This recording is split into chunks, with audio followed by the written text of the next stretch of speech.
Good afternoon, everyone.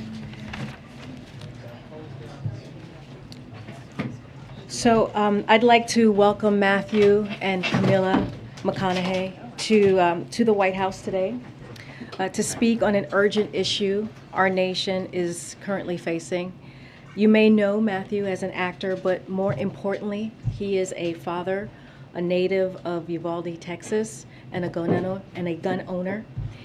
He is here today to use his platform to call on leaders to take bipartisan action to end the senseless killing and pass reasonable gun responsibility measures that we know will save lives.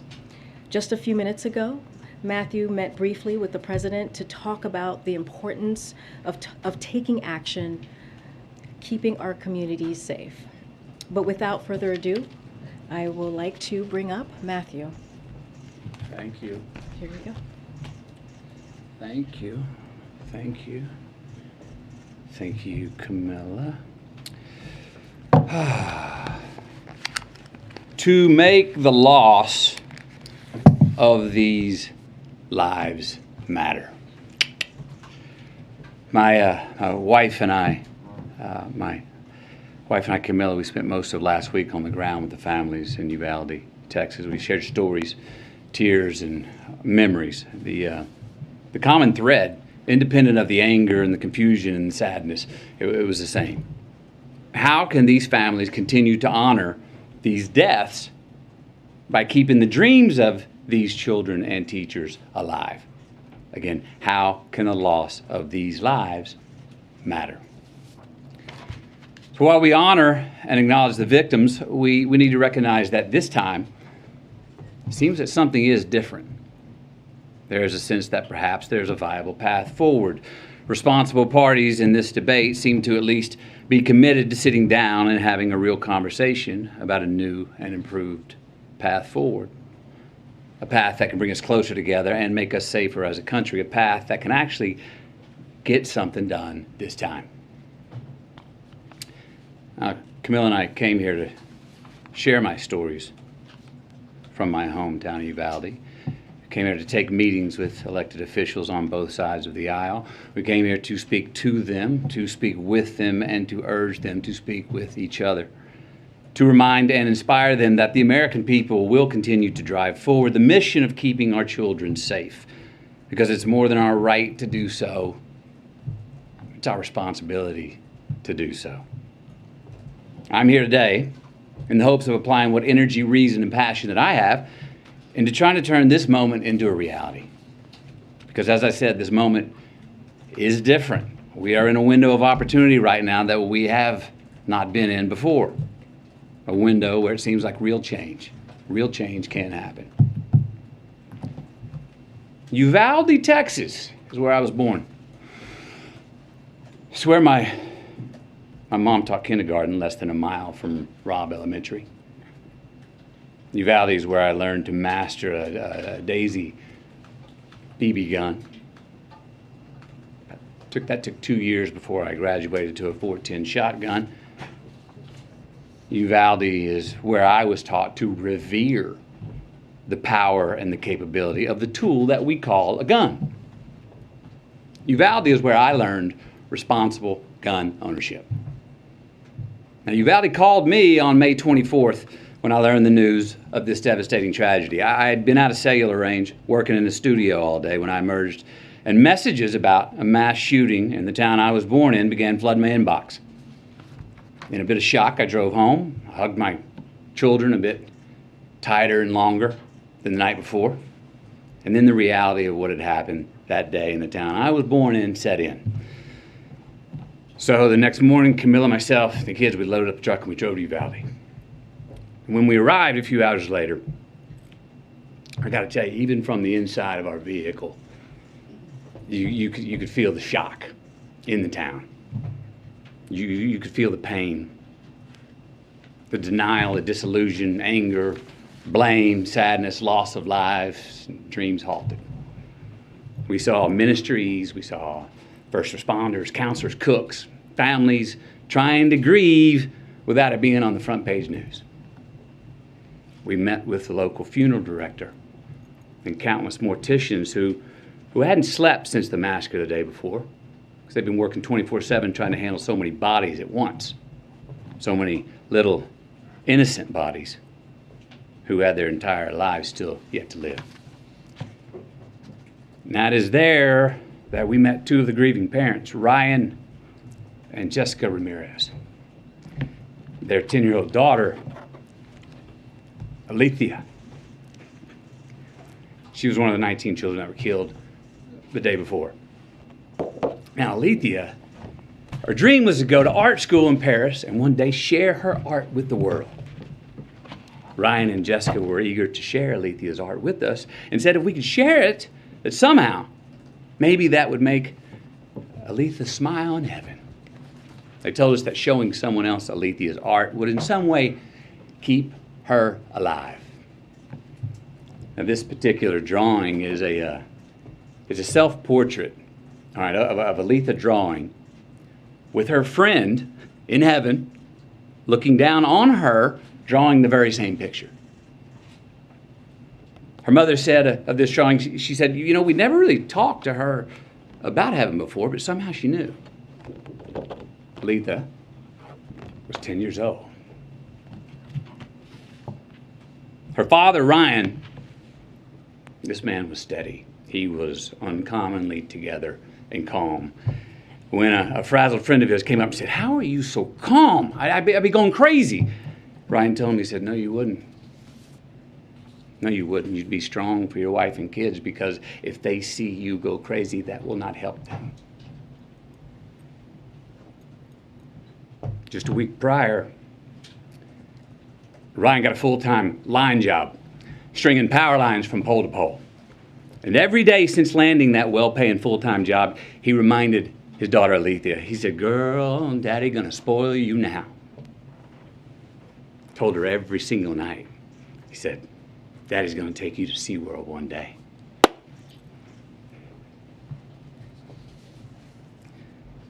But he didn't get to spoil his daughter. Alethea, she did not get to go to SeaWorld.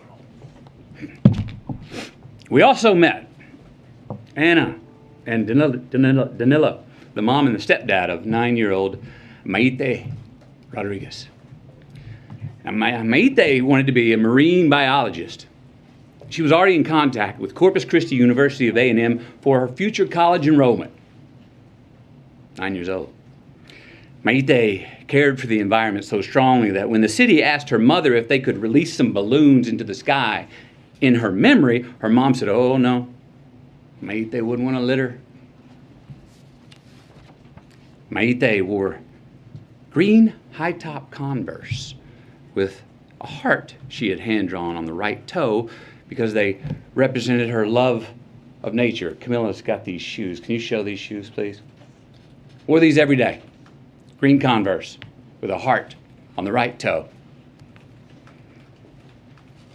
These are the same green Converse on her feet that turned out to be the only clear evidence that could identify her after the shooting. How about that? Maite wrote a letter. Her mom said if Maite's letter could help someone accomplish her dream, that then her death would have an impact. And it would mean her dying had a point and wasn't pointless. That it would make the loss of her life matter. The letter reads, Marine biologist, I want to pass school to get to my dream college. My dream college is in Corpus Christi by the ocean. I need to live next to the ocean because I want to be a marine biologist. Marine biologists study animals and the water. Most of the time I will be in a lab. Sometimes I will be on TV.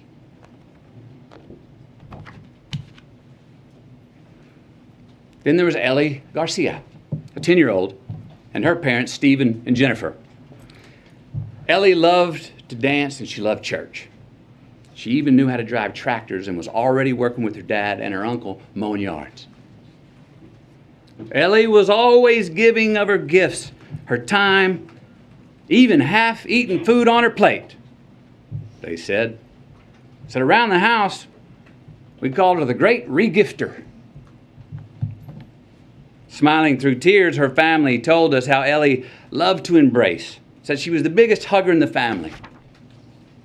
Now, Ellie was born Catholic, but had been going to Baptist church with her uncle for the last couple of years.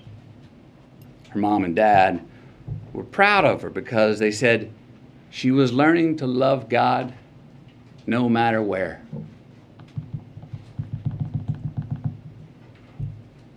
The week prior to her passing, she'd been preparing to read a verse from the Bible for the next Wednesday night's church service. The verse was from Deuteronomy 6:5. And thou shalt love the Lord thy God with all thy heart, with all thy soul, and with all thy might. That's who Ellie was becoming. But she never got to read it. Service on that Wednesday night. Then there was a fairy tale love story of a teacher named Irma and her husband Joe. What a great family this was. This was an amazing family. Camilla and I, we sat with about 20 of their family members in their living room, along with their 4 kids. Kids were 23, 19, 15, and 13. They shared all these stories about how Irma and Joe served the community and would host all these parties, and how Irma and Joe were planning on getting a food truck together when they soon retired. They were humble, hard-working people. Irma was a teacher who her family said went above and beyond and just couldn't say no to any kind of teaching. Joe had been commuting to and from work 70 miles away in Del Rio for years. Together they were the glue of the family. Both worked overtime to support their 4 kids. Irma even worked every summer when school was out. The money she had made 2 summers ago paid to paint the front of the house. The money she made last summer paid to paint the sides of the house. This summer's work was going to pay to paint the back of the house. Because Irma was one of the teachers who was gunned down in the classroom. Joe, her husband, literally died of heartache the very next day when he had a heart attack.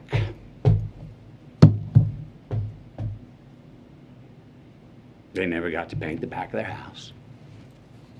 They never got to retire. And they never got to get that food truck together. We also met a cosmetologist. All right, she was well versed in mortuary makeup. That's the task of making the victims appear as peaceful and natural as possible for their open casket viewings. These bodies were very different. They needed much more than makeup to be presentable. They needed extensive restoration. Why? Due to the exceptionally large exit wounds of an AR-15 rifle.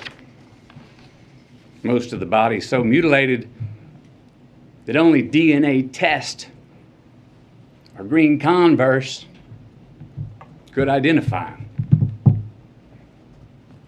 Many children were left not only dead, but hollow. So yes, counselors are going to be needed in Uvalde for a long time. Counselors are needed in all these places where these mass shooters have been for a long time. I was told by many that it takes a good year before people even understand what to do next. And even then, when they become secure enough to take the first step forward, a lifetime is not going to heal those wounds. But again, you know what every one of these parents wanted, what they asked us for? What every parent separately expressed in their own way to Camilla and me? That they want their children's dreams to live on. That they want their children's dreams to continue to accomplish something after they are gone. They want to make their loss of life matter. Look, we heard from so many people, right? Families of the deceased, mothers, fathers, sisters, brothers, Texas Rangers, hunters, Border Patrol, and responsible gun owners who won't give up their Second Amendment right to bear arms. And you know what they all said? We want secure and safe schools, and we want gun laws that won't make it so easy for the bad guys to get these damn guns. So, we know it's on the table. We need to invest in mental health care. We need safer schools. We need to restrain sensationalized media coverage. We need to restore our family values. We need to restore our American values. And we need responsible gun ownership. Responsible gun ownership. We need background checks. We need to raise the minimum age to purchase an AR-15 rifle to 21. We need a waiting period for those rifles. We need red flag laws and consequences for those who abuse them. These are reasonable, practical, tactical regulations to our nation, states, communities, schools, and homes. Responsible gun owners are fed up with the Second Amendment being abused and hijacked by some deranged individuals. These regulations are not a step back. They're a step forward for a civil society and the Second Amendment. Look, is this cure-all? Hell no. But people are hurting. Families are, parents are. And look, as divided as our country is, this gun responsibility issue is one that we agree on more than we don't. It really is. Look, this should be a nonpartisan issue. This should not be a partisan issue. There is not a Democratic or Republican value in one single act of these shooters. It's not. But people in power have failed to act. So we're asking you. And I'm asking you, will you please ask yourselves, can both sides rise above? Can both sides see beyond the political problem at hand and admit that we have a life preservation problem on our hands? Because we got a chance right now to reach for and to grasp a higher ground above our political affiliations. A chance to make a choice that does more than protect your party. A chance to make a choice that protects our country now and for the next generation. We've got to take a sober, humble, and honest look in the mirror and rebrand ourselves based on what we truly value. What we truly value.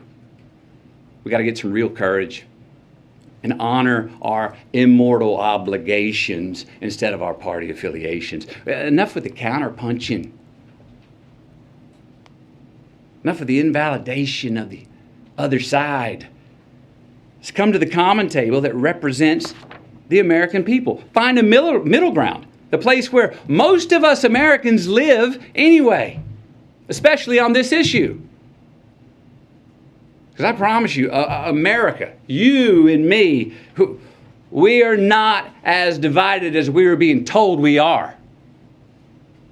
No. How about we get inspired? Give ourselves just cause to revere our future again. Maybe set an example for our children. Give us reason to tell them, hey, listen and watch these men and women. These are great American leaders right here. Hope you grow up to be like them. And let's admit it. We can't truly be leaders if we're only living for re-election.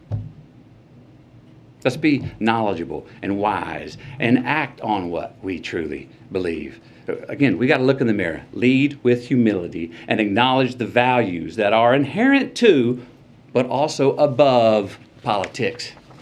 We got to make choices, make stands, embrace new ideas, and preserve the traditions that can create true progress for the next generation. With real leadership, Let's start giving us, all of us with real leadership, let's start giving all of us good reason to believe that the American dream is not an illusion. So where do we start? We start by making the right choices on the issue that is in front of us today. We start by making laws that save innocent lives and don't infringe on our Second Amendment rights. We start right now by voting to pass policies that can keep us from having as many Columbine, Sandy Hooks, Parklands, Las Vegas, Buffaloes, and Uvaldes from here on.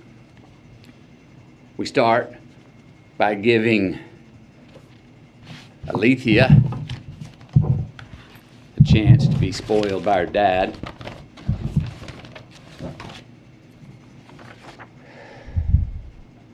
We start by giving Mayte a chance to become a marine biologist. We start by giving Ellie a chance to read her Bible verse at the Wednesday night service. We start by giving Irma and Joe a chance to finish painting their house. Maybe retire, get that food truck.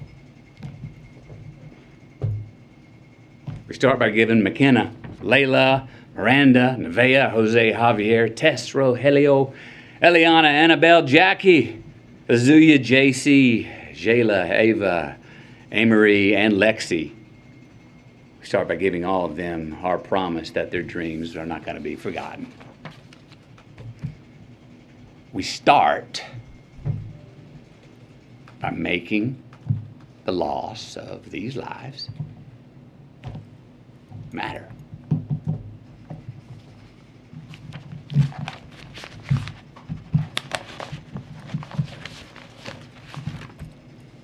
Thank you. Thank you. When he spoke to the president, did he say anything about this? Are the changes that are being discussed enough for you, Mr.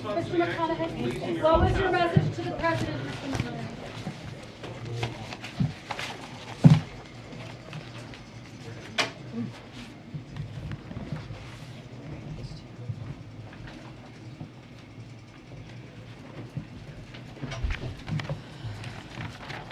Okay. I know that the president has an event right after this. I think it's running a few minutes behind. So we'll do the briefing until we have to move to the event. I have a couple of things at the top, and then we'll open it up. As I just mentioned, soon the president will sign into law 9 bipartisan bills that support veterans, and he will be joined by members of Congress from both parties, veteran advocates, and veterans who will benefit from these laws. President Biden ran on the promise to unite the country, which is why supporting veterans is a key part of his unity agenda announced at the State of the Union. Supporting our country's veterans is an issue that all Americans can agree on. Among the impact of the bills being signed into law today are 2 that will improve access to breast imaging services for veterans, including those who experience toxic exposures during military service. Other bills to be signed include 3 to honor the legacy of service to our nation, including 1 to award a single Congressional Gold Medal to the U.S. Army Rangers World War II. The Rangers played a crucial role in the D-Day invasion of Normandy, which began exactly 78 years ago yesterday. Also today, the Senate voted to advance the PACT Act. The president was clear in his State of the Union that addressing toxic exposures is a priority, and Congress should move with urgency for our veterans. Today, Congress took a major step forward. President Biden looks forward to final passage of this legislation so that he can sign it into law and continue to uphold our sacred obligation to support those who have served our nation, their families, caregivers, and survivors. Today, the administration announced new investments from the American Rescue Plan to help provide every American with access to affordable, high-speed internet. These investments will bring down costs for families families and small businesses, particularly in rural and remote areas, and ensure affordability. This morning, Treasury announced the first state awards from the $10 billion Capital Projects Fund, which will make resources immediately available in Louisiana, New Hampshire, Virginia, and West Virginia to connect over 200,000 homes that currently lack access. On a sad note, our dear friend and colleague, Michael Gwynn, will be leaving us for Treasury, where he will serve as Deputy Assistant Secretary for Public Affairs. Gwynn has served as the White House Director of Rapid Response for the past 60 months, responding to the most challenging and difficult issues imaginable.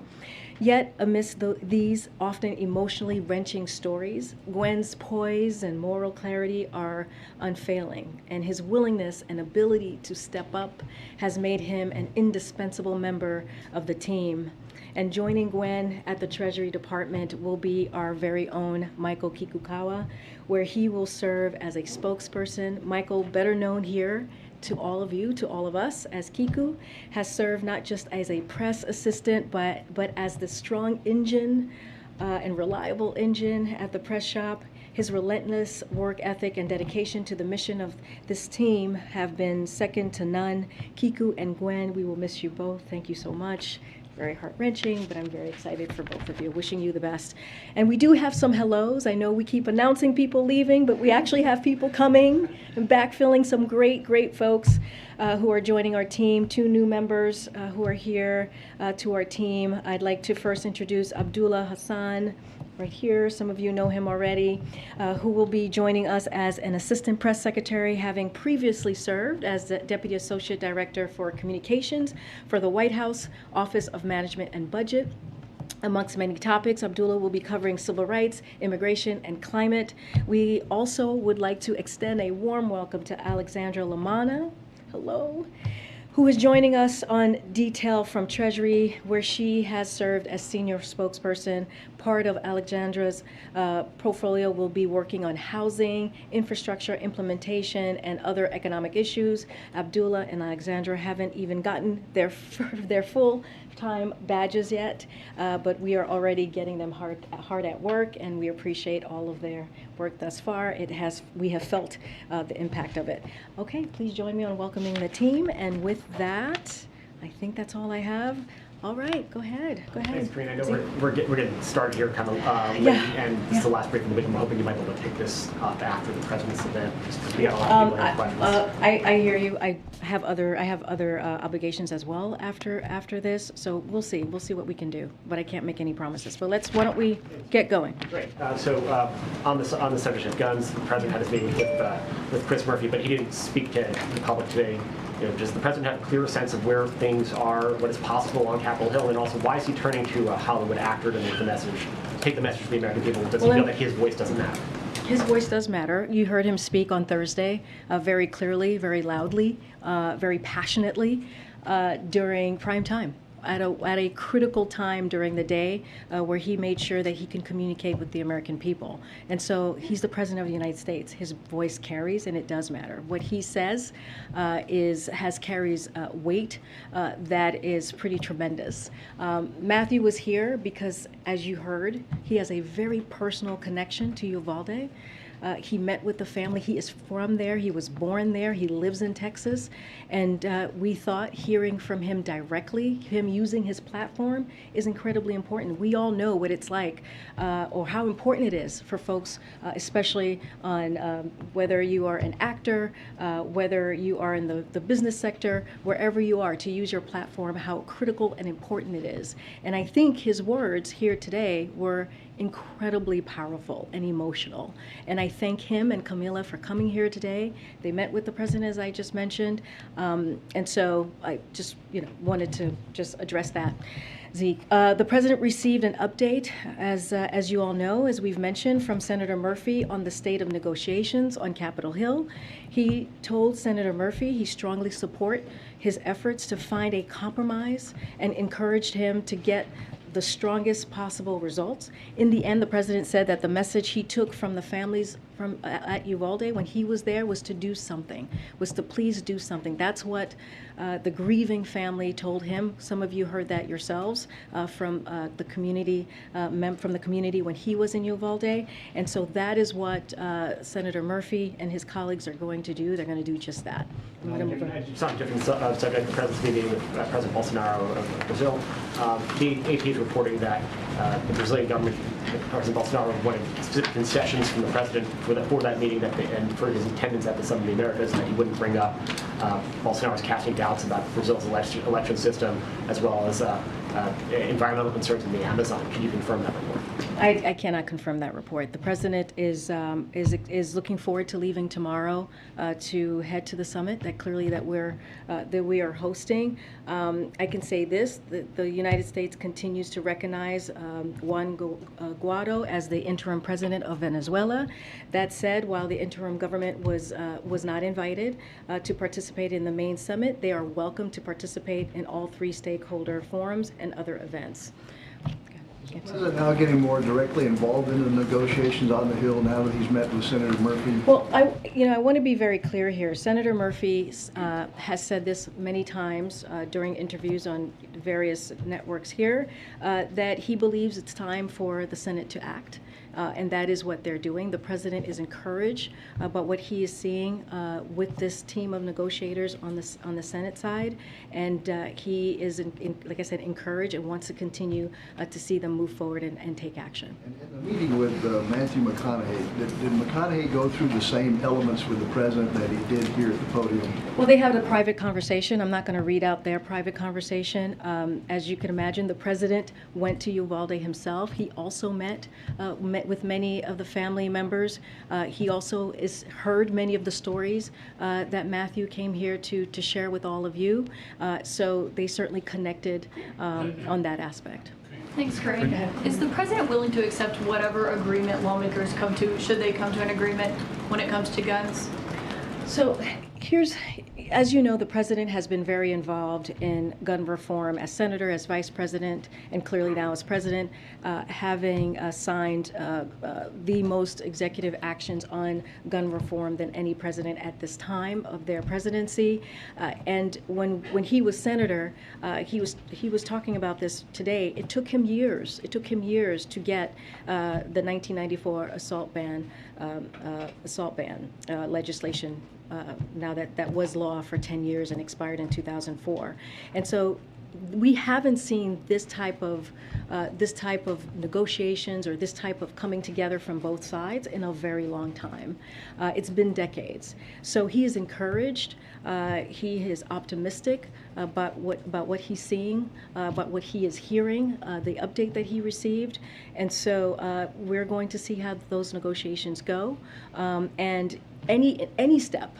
He believes any step is a step forward. He's going to continue to call for all of the things that you heard him lay out when it comes to what he sees as a comprehensive gun reform on Thursday. But he also believes that any step forward is important. Clearly, we're not going to negotiate from here, and we're going to leave the specifics to the senators. And one other question: does he still seek to make Saudi Arabia a pariah state? Well, I spoke to this yesterday, and I could share some more thoughts on that now. But look, the president was very clear when he was asked about this on Friday when he was delivering his remarks on the economy. And basically, he said, as president, he believes that if there is any way to get peace, he feels like he should take that direction. So Saudi Arabia has been a strategic partner of the United States for 8 decades. Every president since FDR has met with Saudi leaders, and the president considers Saudi Arabia an important partner on a host of regional and global strategies, including other efforts to end the war in Yemen, contain Iran, and counterterrorism. Saudi pilots flew with ours in the war against ISIS. its Navy patrols with ours in the Red Sea and the Gulf, and the U.S. military personnel are based in Saudi Arabia. As I've said, the President will meet with any leader if it serves the interests of the American people. That's what he puts first. He believes engagement with Saudi leaders clearly meets that test, as has every president before him. I'm going to move around. I'm going to move around. Kate, I'm going to move around. I'm going to really, okay, I'm going to take one more. I'm going to take, Caitlin, I'm going to take one more. I'm going to take one more. Just on these negotiations, if changing background checks for younger people than 21 is what ends up happening, if opening these juvenile records to more scrutiny is what comes of this, does the president believe that that is meaningful change? Is that satisfying? If that's what comes of this moment, is he okay with that? So the president was clear last week that there's real urgency, and to make sure something like Uvalde or Buffalo and many mass shootings prior can't happen again. And we're encouraged again by the progress that we're seeing. You know, we're going to stay closely engaged. We're going to not negotiate from here. We're going to let the contours of the legislation and those conversations play out. And what we are encouraged by is that the conversation is happening. Both sides are coming together. We saw the House taking some actions last week. They also will take some actions this week. What the president believes is that we have to do something, and like he said on Thursday, enough is enough. Okay. I can't speak to the timeline. That is going to be up to Senator Schumer and Chris Murphy and their conversations that we're having. Can you tell you something on the economy?